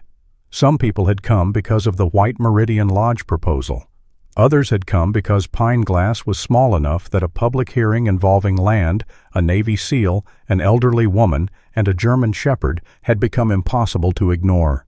Kestrel was not allowed inside the hearing room. Ruthie remained with her in a side corridor near the entrance, where the dog lay on a folded blanket beneath the tall windows. Each time Lorraine passed through the hall, Kestrel lifted her head but did not rise. Lorraine wore her cream sweater beneath a dark teal coat. Her turquoise hair clip held the loose white curls away from her face. The recipe notebook rested in her lap. Wesley sat one chair behind her, not beside her, not because he had withdrawn, but because Celeste had asked that Lorraine remain visibly and legally at the center of her own case. Across the aisle, Fletcher Morrow sat with his attorney. He wore a charcoal blazer rather than his usual work coat, though the pressed blue shirt remained. His silver signet ring turned slowly beneath his thumb. The attorney beside him was a narrow man with rimless glasses and a careful expression that suggested every sentence had already been weighed for possible damage. Miranda Voss sat at a separate table representing North Meridian Leisure Group. Her camel coat hung behind her chair. She had placed her digital recorder in plain view beside a gray folder, but had not yet turned it on. The distinction mattered. North Meridian was no longer sitting with Fletcher. It was not yet standing against him either.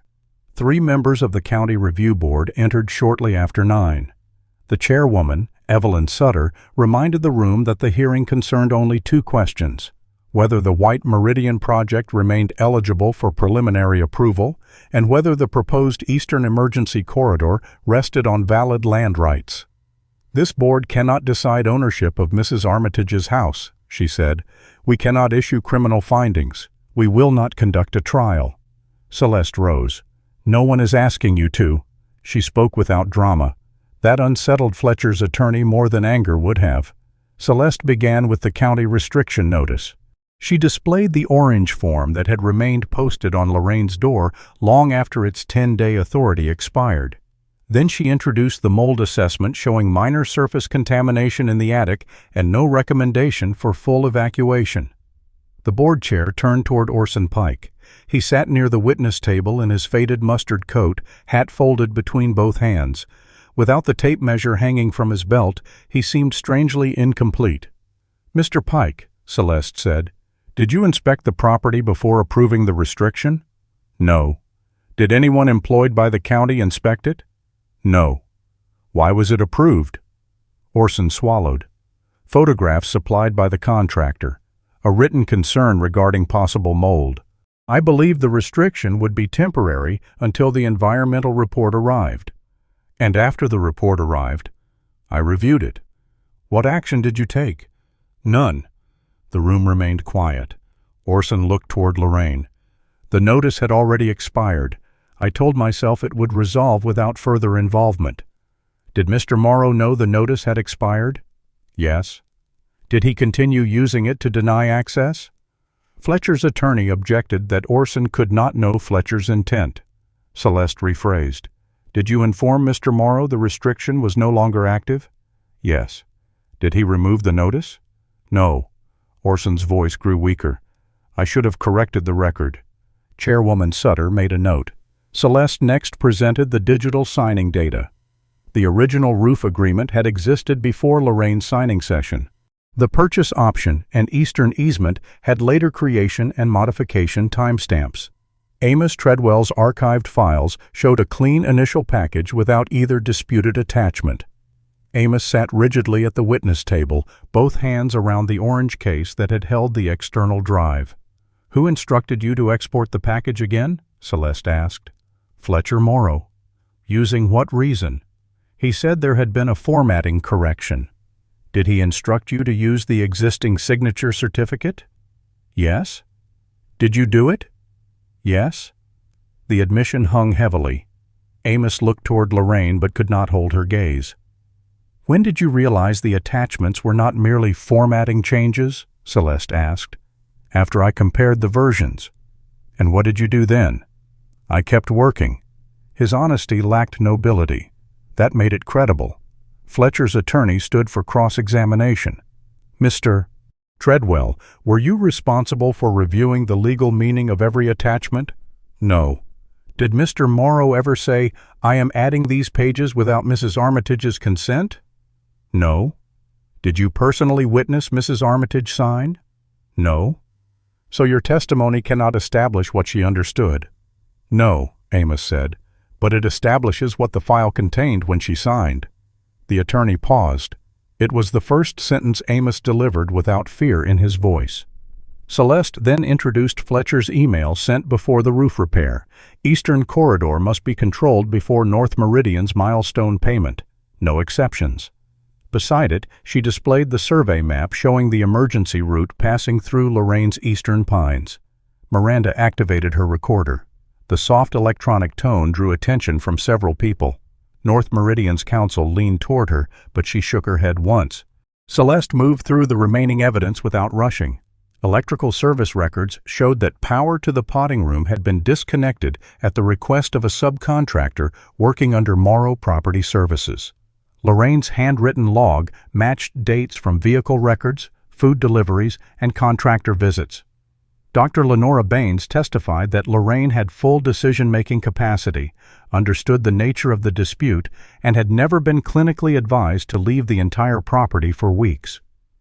Was she unable to understand contracts because of her age? Celeste asked. No. Did arthritis, hearing loss, or fatigue make it easier for someone to rush or confuse her during an electronic signing process? Yes. Lenora looked toward the board. Vulnerability is not incapacity. Fletcher's attorney finally rose to present their case. He described Fletcher as a local contractor who had responded to storm damage when few others were available. Lorraine had signed multiple documents. She had accepted food deliveries, allowed the remediation process to continue, and never filed a formal objection until Wesley returned. Then he played the video. Wesley appeared on the screen in blue camouflage, broad-shouldered and angry, crossing the marked boundary after Fletcher warned him not to enter. The room watched him place a hand against the rear door. The video ended before he stepped back. Fletcher's attorney turned toward the board. This is the atmosphere in which these allegations developed.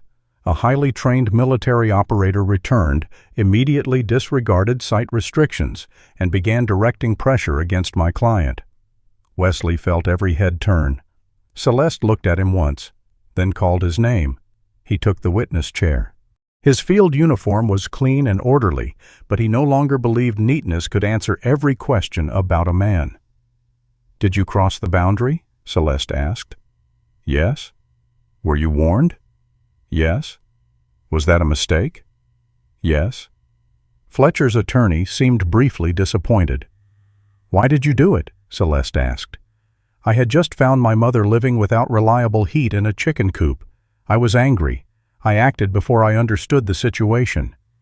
"Does your anger prove that the disputed documents were valid?" "No." "Does your military service give you authority over this board, your mother, or Mr. Morrow?" "No." "Did you ever claim that it did?" "No." Fletcher's attorney approached. "You were absent for long periods, were you not?" "Yes." "You did not know your mother had left the house?" "No." "Mr. Morrow was present when you were not?" "He was." "He brought her food?" "Yes." "He arranged repairs?" "Yes." "Then perhaps your anger comes partly from discovering another man had been handling responsibilities you neglected." The room shifted. Wesley looked at Fletcher, then at Lorraine. "My absence is mine to answer for," he said.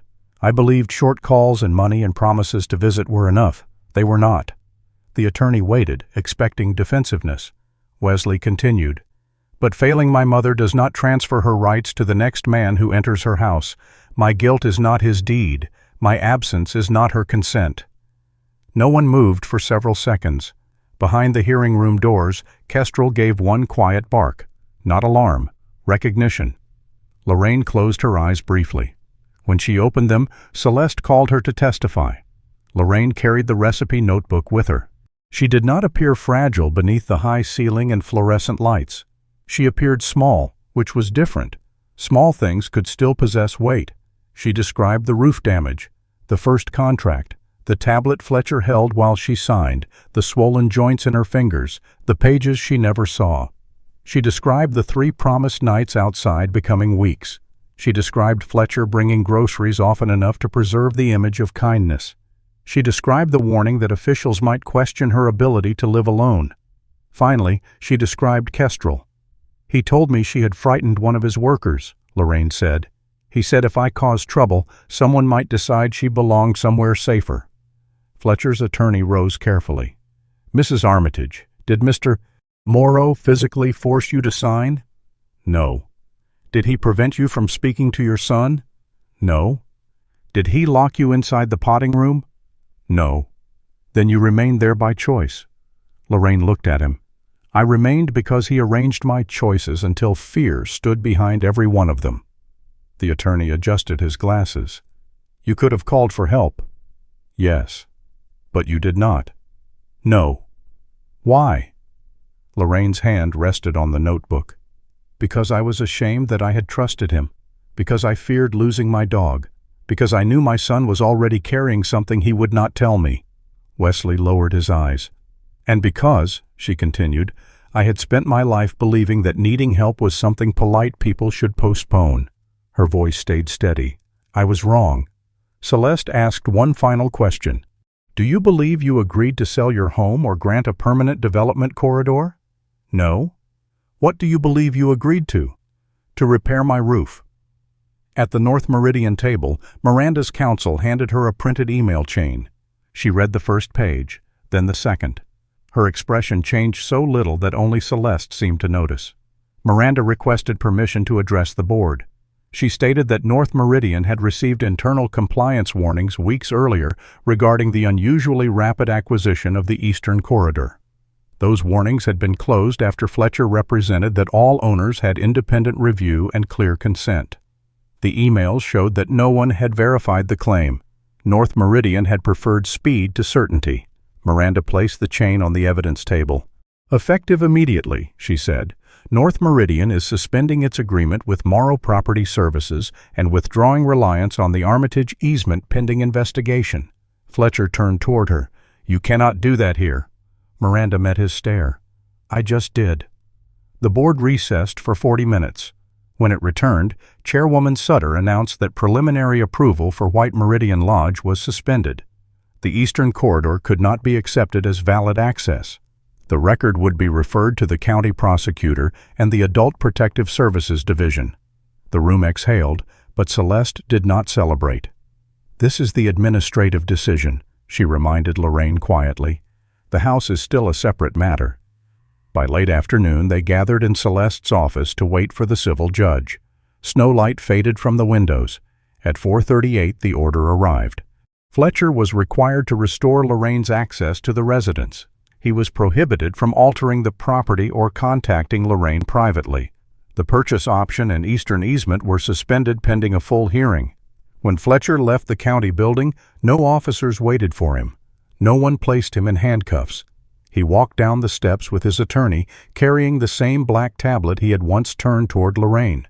Cameras followed. For the first time, he could not decide what the images meant. A county employee delivered the house keys shortly before sunset. Lorraine held them in her palm. The new metal looked wrong against her old silver wedding ring. They returned to the property together. Ruthie brought Kestrel from the truck. The dog moved eagerly toward Lorraine, then stopped when the main house came into view. The porch stood beneath clean snow. The lock remained new. Wesley waited near the driveway. Lorraine did not approach the front door. Instead, she walked around the house and followed the narrow path beneath the white pines. At the potting room, she placed one hand against the weathered door. Kestrel stood beside her. When Lorraine turned toward the main house, the dog did not follow. Her body lowered slightly, her left ear angled back. She watched the distant porch as though it belonged to a place she remembered but no longer trusted. Lorraine looked down at her. "We do not have to go in today," she said. The keys remained in her hand. The house had been returned by order of law. Home would take longer. The keys did not make the house safe. They opened the locks. That was all. For the first 11 days after the court order, Lorraine continued sleeping in the apartment above Ruthie's feed store. Dr. Lenora insisted on it, citing the respiratory infection, the irregular medication, and Lorraine's impressive ability to interpret medical advice as a vague personal suggestion. "You are not returning until the heat is reliable," Lenora said. Lorraine sat at the kitchen table with a blanket around her shoulders. The house had heat before. The house also had a contractor who cut electricity to the potting room. That was not the furnace's fault. Lenora adjusted her glasses. "I am prepared to argue with you until spring." Ruthie, seated nearby with her ankle wrapped and elevated on a sack of poultry bedding, lifted one hand. "I have money on Lenora." Lorraine looked betrayed. "You have money on everyone. It keeps retirement lively." The house waited beneath the white pines. Each morning Wesley drove there with a list written in Celeste's precise handwriting. He no longer approached the property as something to reclaim through force. He approached it as a structure that had to earn back trust, one repaired system at a time. Orson Pike performed the first full inspection. He arrived without the county vehicle, wearing his faded mustard work coat and carrying his old tape measure. His suspension had begun 2 days earlier, while the county reviewed his handling of the restriction notice. No one had asked him to come. He stood near the porch for several moments before knocking on the open door frame. Wesley was replacing damaged trim in the hallway. "I can leave," Orson said. "You can inspect." The distinction seemed to surprise him. Orson checked the furnace venting, electrical panels, stairs, roof bracing, smoke alarms, and every temporary repair. Fletcher's workers had left unfinished. He recorded each defect in a small notebook. He did not ask to be forgiven. That helped. A local electrician named Wade Perrin restored the disconnected circuits and replaced the altered junction box.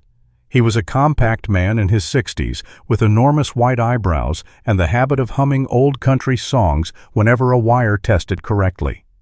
The heating system required 2 new components and a full cleaning. Several boards around the rear entry had been removed unnecessarily. The interior smelled of cold plaster, sawdust, and the chemical sweetness of abandoned construction materials. Wesley worked without music. The silence allowed him to hear every hammer strike before it landed. Kestrel heard them too. She came to the property each afternoon with Lorraine but refused to enter the main house. At first, she remained near the truck. Later, she crossed the yard and lay at the bottom of the back steps. Her navy harness darkened where snow touched it. The pale drop of fur on her chest rose and fell with each controlled breath. Whenever a tool struck metal, her body tightened. Wesley never called her inside. He sat beside her during breaks, sometimes with coffee, sometimes with nothing. Kestrel would lean lightly against his leg, but keep her eyes on the doorway. "You're not wrong," he told her once. "We missed things." Her right ear turned toward him. The left remained angled toward the house. By the second week, the furnace ran through an entire night without failure. The water tested clean. The locks were replaced again, this time with keys held by Lorraine, Wesley, and Ruthie. Celeste drafted a limited emergency authorization, so narrow that Ruthie complained it required 3 witnesses, a thunderstorm, and possibly a trumpet from heaven before anyone could make decisions for Lorraine. "That is the purpose," Celeste replied. Lorraine signed only after reading every line. No tablet was used. Celeste placed her blue-black fountain pen beside the paper and waited. The house itself changed slowly. Lorraine returned first during daylight. She walked through the living room without touching anything. Fletcher's workers had moved furniture against the walls and covered several pieces with plastic. Dust had settled over the mantel. The photograph of Wesley in dress uniform was still missing. He found it later inside a cabinet, wrapped in newspaper. Lorraine watched him place it back. "You do not have to put it there," he said. "Why wouldn't I? You may not want reminders of men in uniform deciding what is best for you." Lorraine studied him, then adjusted the frame by half an inch. "I object to the deciding," she said. "The uniform is still handsome." It was the closest either of them came to apologizing that day. Kestrel remained outside. On the 5th afternoon, Lorraine carried the old plaid blanket from the potting room into the house. The blanket had been washed, but faint traces of straw remained caught in the weave. It was not beautiful. One corner had been chewed by mice, and the wool had thinned where Lorraine's hands had held it closed through cold nights. Wesley watched from the kitchen as she spread it beside the living room stove. Then she opened the back door. Kestrel stood on the porch. Lorraine did not call. She returned to the armchair and began peeling apples into a bowl. Minutes passed. Cold air entered through the open door. Wesley wanted to close it. He wanted to lift Kestrel, carry her across the threshold, and prove the house could not hurt her. Instead, he waited. Kestrel placed one paw inside, then withdrew it. Lorraine continued peeling the apple. The knife moved in a slow spiral, producing one unbroken ribbon of red skin. Kestrel tried again. She crossed the threshold with her body low, paused near the kitchen, and listened. A pipe clicked inside the wall. Her muscles tightened, but she did not retreat. She saw the blanket. Kestrel approached it carefully, lowered her nose, and breathed in the familiar scent. Then she turned twice and lay down beside the stove. Lorraine's hand stopped. The apple peel broke. Neither she nor Wesley spoke. Kestrel rested her muzzle on the damaged corner of the blanket and closed her eyes. It was not a declaration that everything had healed. It was permission for healing to begin. The legal case continued beyond the house. Celeste filed the full civil complaint seeking cancellation of the disputed documents, compensation for the unlawful displacement, and damages related to Lorraine's medical condition and property losses. The county prosecutor opened an investigation into document fraud, coercion, and financial exploitation of older property owners. No charges were announced immediately. Several people who had refused to speak earlier contacted Celeste after the hearing. Vernon Say agreed to give a recorded statement. A retired teacher produced repair invoices and emails. A widow brought in a folder she had kept beneath her sewing machine for 2 years. The story expanded not because everyone suddenly became brave, but because shame became less private when shared. Amos Treadwell signed a sworn declaration. He did not minimize his role. He admitted he had re-exported Lorraine's file and continued working after recognizing that documents had changed. "I thought leaving the company separated me from what happened next," he told Celeste. "It only separated me from seeing it." North Meridian Leisure Group abandoned the White Meridian Lodge project after losing the emergency route and facing the possibility of broader claims. The company did not admit deliberate involvement in Fletcher's conduct. Its attorneys negotiated a fund for affected landowners in exchange for limiting a long class action dispute. Celeste called it practical accountability, not justice. Lorraine called it what corporations name guilt when they need it to fit in a spreadsheet. Ruthie wrote the phrase down for future use. Orson remained suspended. He spent several weekends repairing the potting room under Wade Perrin's supervision. He replaced the damaged vent pipe, reinforced the rear wall, and installed smoke and carbon monoxide alarms. Some townspeople thought his work proved he was a good man after all. Lorraine disagreed. "Good work does not erase cowardice," she said. "It gives a person something better to do after admitting it." Orson heard her. He returned the following Saturday. Wesley submitted a request for reassignment to a training and coordination role. Captain Lowe made no promises. "There may not be a position where you want one," he said during their video call. "I understand." "And your request may be denied." "I understand." "What will you do then?" Wesley looked through the apartment window toward the feed store roof. "Build a plan that does not depend on me being the only person who shows up." Captain Lowe nodded once. "That sounds less heroic." "It is. Probably more useful." The support plan became ordinary enough to work. Ruthie kept an emergency key. Lenora's clinic checked Lorraine's medication schedule each week. A backup phone was stored in a weatherproof box outside the kitchen entrance. 2 neighbors agreed to alternate visits during severe weather. Kestrel's veterinary records listed Ruthie as temporary caregiver if Lorraine became ill. Wesley called every Sunday at 6 in the evening. Not whenever he remembered. Not only when he feared something was wrong. 6 o'clock. Lorraine occasionally answered at 6:04 to remind him that discipline was not ownership. The potting room remained. When Wesley suggested tearing it down, Lorraine refused before he finished speaking. "That room kept us alive. It also nearly killed you. So did winter. We are not removing Montana." She wanted to restore it. Not as a private monument, and not as a room no one would enter again. Pine Glass Valley had emergency shelters, but most did not accept animals. Some older residents refused evacuation during outages because they would not abandon dogs, cats, birds, or livestock that depended on them. Lorraine understood that choice now in a way no policy document could.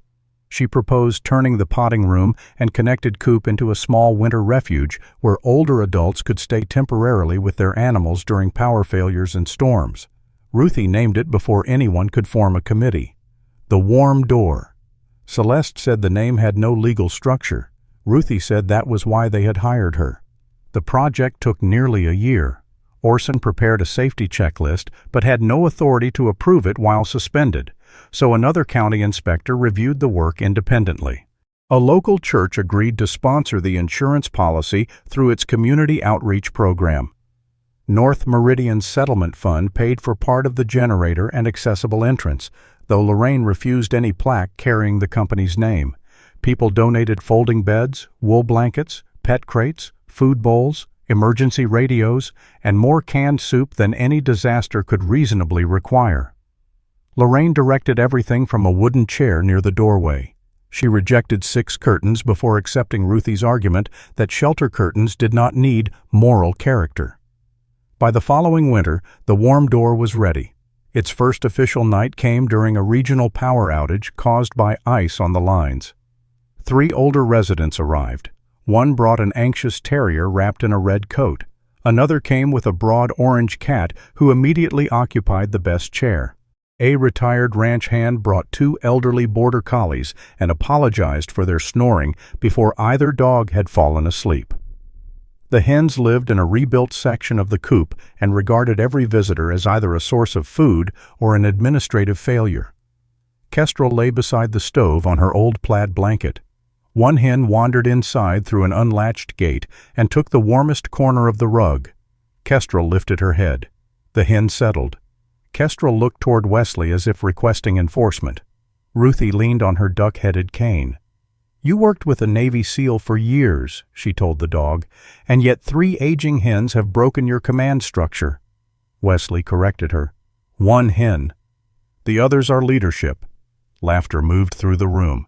Not the loud laughter people used to escape sorrow, the quieter kind that made sorrow easier to carry. Later, after the visitors had settled, Wesley worked on a loose hinge beneath the covered porch. Snow fell gently beyond the steps. Lorraine came outside carrying 2 cups of coffee. "Unnecessarily expensive?" she asked. "Probably delicious." She handed him one. Kestrel followed and lay between their chairs, her head across Wesley's boots and her back pressed against Lorraine's legs. Through the potting room windows, warm light spread over the snow. Voices drifted from inside, accompanied by the steady furnace, the soft movement of animals, and one irritated cluck. Wesley looked at the restored house beneath the pines. For years, he had thought protection meant arriving before danger, standing between it and the people he loved, and refusing to move.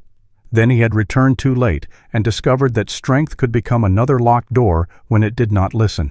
He had come home believing he needed to recover a house.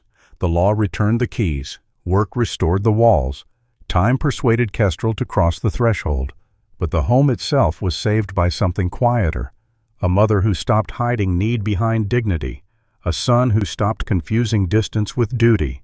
Friends who learned that hearing "I'm fine" was sometimes the beginning of a question, not the end of one.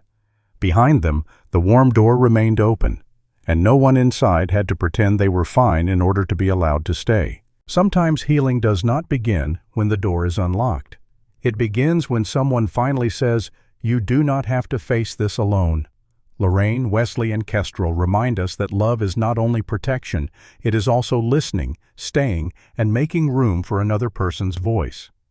In everyday life, one honest question may become the small miracle someone has been waiting for. May God give us the grace to notice the quiet suffering around us and the courage to keep our doors open with kindness. Share your thoughts in the comments and subscribe for more stories of loyalty, healing, and hope.